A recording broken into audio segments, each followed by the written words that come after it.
Right, hey guys, how are we doing? Back with another video of Ham on Beat, and today we're checking out who is Araki's wife. She seems to have popped up in quite a lot of these videos that I've been checking out on Ham on Beat. Even moments where some of the female characters are potentially based off of her, or like how she looks, things like that. The stories, stuff. So yeah, let's get into it. Let's find out who is Araki's wife. She's up there, Ham on the Beat.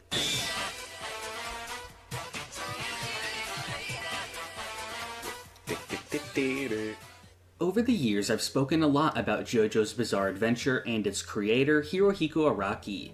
As expected from someone who created a series like JoJo, Araki is a really eccentric guy, and on this channel, I've gone over only a fraction of all the interesting things about him. He does seem quite fun. Like, he seems like a lot of fun. Some of my absolute favorite stories about Araki have actually come from his wife, Asami Araki. The two have been married for over 30 years now and have 2 daughters. Oh. Like her husband, Asami is also quite the character, and it's been noted that the two are very similar. So in this video, I'd just like to take a look at Asami's interviews and the stories that have been told about their relationship by her and Araki. Cool. As well as the surprising ways she's actually had influence over JoJo itself. Ooh. In November of 2009, Asami held a live interview at the University of Tokyo's School Festival, which is where the majority of the information in this video comes from. Okay. A personal account of the event was posted on @markjojo.org, which was a comprehensive JoJo fan blog of the time. This interview also tells us about Asami's common nickname, Chami. The interview covers a lot, so I'll try to go over the information in roughly chronological order. According to Asami, the two first met sometime in the late 1980s when she attended her friend's marriage interview. If you don't know what that is, it's a kind of matchmaking custom where two people are formally introduced for the possibility of marriage. Oh. Okay. Sitting across from her was Araki, who was a friend of the potential groom. She says that she immediately clicked with him, but apparently Araki was totally oblivious and wasn't thinking about love at all. No. She says that she got Araki's number and that 3 months later, they were married. The next thing Asami talks about is one of my all-time... What a fast mover! She got his number, and then 3 months she knew what she wanted. favorite Araki stories, the one about their first date. One day Araki was on his way to the gym pool when he was asked out by Asami over the telephone. He told her to meet him at the pool, and when she arrived, he said, "I'll be swimming back and forth in the 25-meter line a few times, so just play around here." And then she sat awkwardly by the side of the pool by herself while he swam around. According to Araki, the two got married in 1990 while Part 3 was ongoing. Shortly after, their new marriage already had an influence on the story of JoJo. Okay. Araki had been married for about 2 years when he first created the character Yukiko in Part 4. He says that his experience being married altered the way that he writes, since instead of just drawing women for the sake of it, he tried to draw a side of women that you normally don't get to see. Although I don't think Asami was quite as extreme as Yukiko, I do think it's a pretty funny comparison. Another story Asami shares is one from about 10 years into their marriage. She said that she felt like she was living with a middle schooler since Araki was actually something of a prankster. Apparently, as an adult, Araki would still do ding-dong ditches on his neighbors. She says that despite this, though, the people of the neighborhood loved him, but older people would still call out to him as if he were a child. Another thing Asami notes is how shy Araki is. In one story, she had her friend come over, and he opened the door halfway before saying, "Ah, a stranger," and then closing the door without coming out. At the 2003 JoJo in Paris exhibition, Araki was worried that nobody from Japan would show up. But then once the Shueisha staff began arriving, his shyness started to be cured. Nowadays, he'll invite manga artists over for parties. That's so cool! Manga mates, let's go! Asami notes that mangaka are actually pretty strange people. Another thing Asami inspired in the JoJo manga... You would think the amount of mad stuff that goes on in these mangas, you gotta think they're a little bit weird, in a good way. It's like, this strangeness helps. It is the famous scene in Steel Ball Run when Scarlet Valentine asks Lucy to sit on her. This doesn't really come across in the fan translation, but in Japanese, Scarlet basically asks Lucy to give her a press fest. Someone actually asked Araki about the origin of this phrase in a 2007 Q&A session at Tohoku University. He says that his wife would sometimes charge at him and say, "It's press fest time, it's press fest time." Asami also mentions the press fest in her interview a couple years later. She says that the press fest is like a professional wrestling move where a wrestler would hurl their body as an attack over and over again. She says that back when Araki was a prankster, he would have her stand at the entrance and then take one. When asked by the audience to see what this looked like, she said it would be impossible. The funniest thing about this is that the accounts seem to be conflicting. In Araki's story, she seems to be the one doing it, and in her story, it almost seems like Araki is. So it looks like they actually both do the press fest. It's also funny that it sounds somewhat sexual at first, but really it seems to be more like them just inexplicably doing flying body slams at each other, and not like the actual scene that ended up in the manga. Okay, I can't believe that I've diverted from checking out the fun facts and all that to avoid any kind of like spoilery stuff from after Stone Ocean, and straight away this After is the mentioning thing. the press Okay, fest in my recent Fun Facts video, some people pointed out that they believe this is a reference to the real wrestling move, the Thez Press, named after the American professional wrestler Lou Thesz. Now, pro wrestling is pretty popular in Japan, so while I don't think a reference like this would be out of place, it actually isn't the case here. If we look at times when things in English are referenced in JoJo, they actually use the English names. For example, the world is Zawarudo, and not a direct translation of the English word world. In this case, it is entirely in Japanese and doesn't sound anything like Thez Press.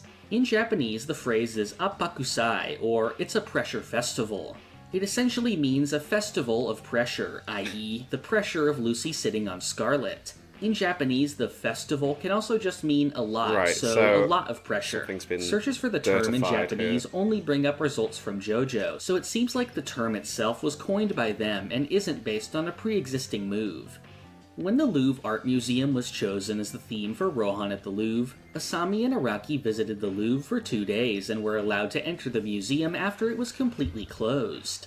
She said that they were allowed to view the Mona Lisa up to a centimeter away, and were also allowed to touch the Nike of Samothrace. Now, over a decade later, we've gotten the Rohan at the Louvre movie, and similarly, they were also allowed to film inside the museum when it was completely empty. that's so cool. So kind of like a real life story being inserted into fiction. Cool.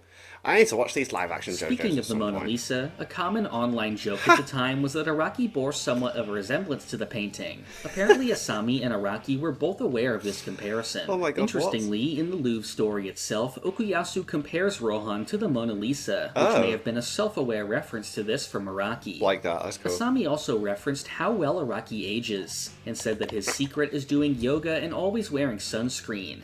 She says that he practically avoids the sun at every opportunity. I'm terrible in the sun, Asami to be fair. held her If interview I'm at ever the out, university. if I'm ever out in the sun, I am wearing Factor 50 all the time because I burn. Like I burn. The program director, Hiroki Tarai, reached out to her since they were friends from her school days. Sorry, just a bit there. I had an Amazon package which was meant to be arriving today, and I've literally put off recording thinking it was arriving within the next hour, and then I've checked my emails and I've chose the wrong delivery address. My ex's mum's house, we used to live there at one point.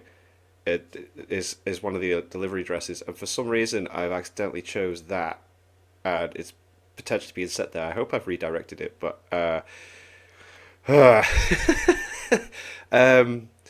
but I've gone onto my Amazon list and I've deleted the address now, so it can't happen again. But it's a fun one.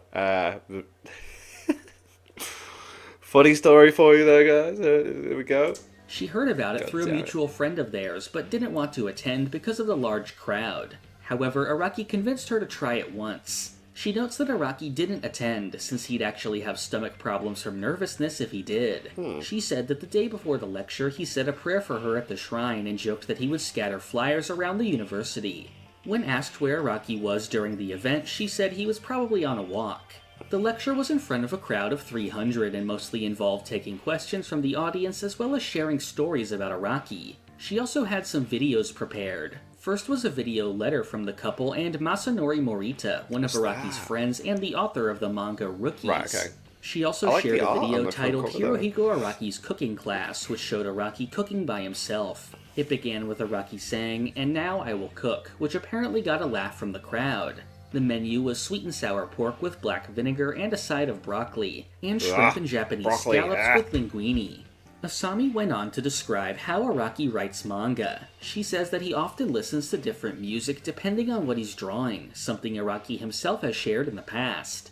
She also mentioned one day a few years prior when she brought him some tea, Music and definitely when she does opened the influence door, your mood Araki and, like, your exclaimed in a approach to strange stuff. voice, "Doya," and lifted up his brush as if he were possessed. So she shut the door and went back to what she was doing.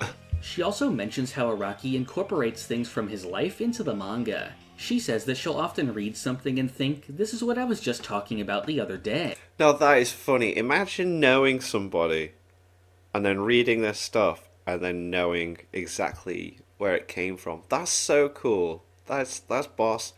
I always find as well throwing in a little like actual realism from your life makes things more believable as well as like a story to be told.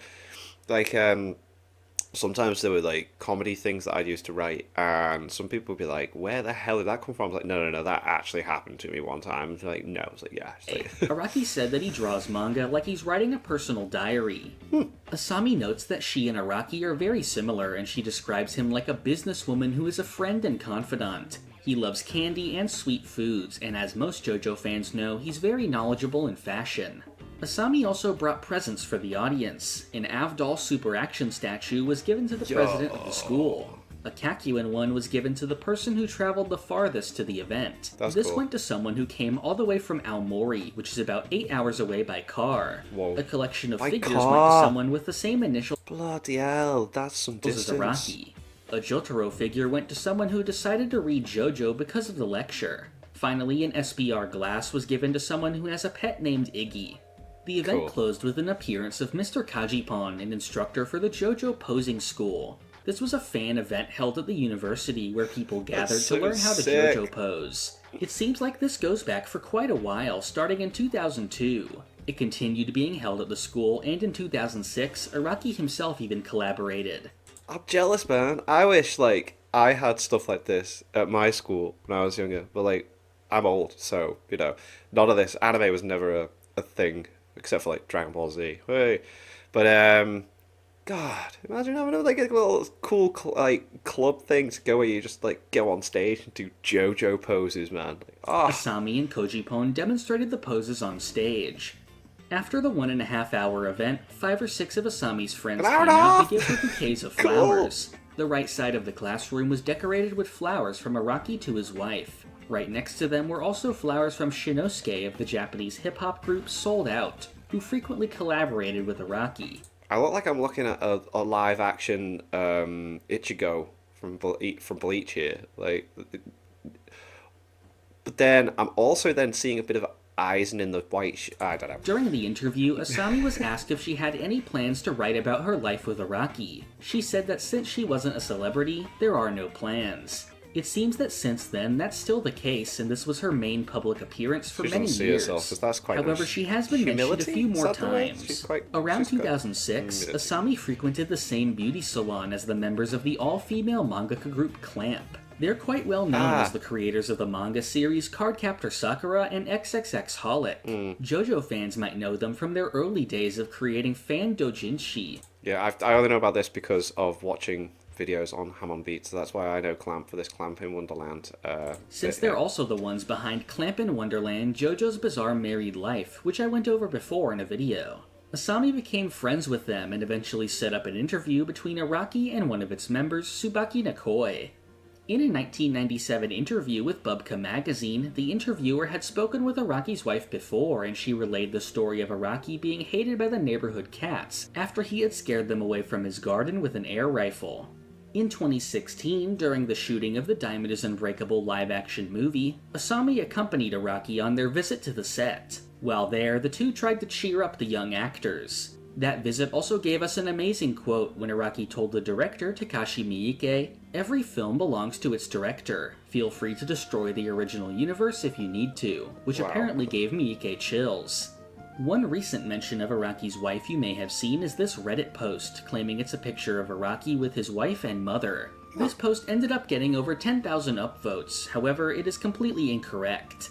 The woman on the right is Asami, not his mother. The one in the middle is actually Arata Tomori, a famous Japanese dermatologist. One more thing Asami is notable for is Famous throwing dermatologist. parties. In 2018, she had a year-end Christmas party where she invited many of her friends, I like the little a lot of stone which are mask someone's singers. wearing there. Many photos of these events can be found on her friends' blogs. As we can see, many of them showed up with JoJo-themed cosplays. Cool. The party was decorated with some impressive JoJo balloon animals That's of Star sick. Platinum, Pet Shop, and Sex Pistols. Later in 2019, Asami also had a birthday party. The venue this time was also well decorated, including a life-size cardboard cutout of Asami. There were also cakes and snacks decorated with images from JoJo. Most notably, we can see a macaron with the Scarlet Valentine Press Fest panel printed on it, showing that this is still a running joke between the couple many quite years nice, later. though. That is cool. That's about everything there is to say about Asami. Her live interview, which acted as the main source for this video, is one of my favorite pieces of seems nice and behind-the-scenes fun. I JoJo like media. it. But I initially hadn't even known much about it other than the first date story. I'm glad that I decided to look into it further, since I actually got to hear a glad I lot of checked it out. It's amazing very little interesting. stories for the first time. Like I said before, Asami and Araki are both very similar and interesting people, and I would actually like to see her come back and write a book or something chronicling their relationship, like some wives of other creators have. Hopefully you also enjoyed the stories and learned something new from this video. Yeah. If there's a similar topic you'd like to see me go over in a future video, feel free to comment it down below. To stay updated on future videos, I hope that you'll Very cool. Very cool. I'm glad I checked that out. I can't believe like the steel ball, but it's only one thing. It's just funny that I've diverted from that. There's one more video I want to check out, and then I'm potentially going back into the fun facts. Or no, Araki forgot extras, but there's a fun. That's the one. There's a fun facts video that's gone up on. Boom. I want to check out movies and TV references in JoJo's, and then potentially a couple more, and then I might just dive back into what we were doing, and then just pause it and stop when it gets to like stuff that's spoilery. But you guys let me know if that's okay, and if there's other things on Hammond Beats channel you want me to check out. Thank you to my patrons. If you want to have your name at the end of every video, I want to be able to watch patron-only reactions, such as the original Dragon Ball series. Link in the description to the Patreon page. $1 a month is all I helps support channel. That's greatly appreciated for that. Thank you all for watching. What do you guys think of that? If you guys think click like, subscribe if you haven't already. Leave comments below. Let me know what I should watch and discuss in future videos. I'll see you guys next time.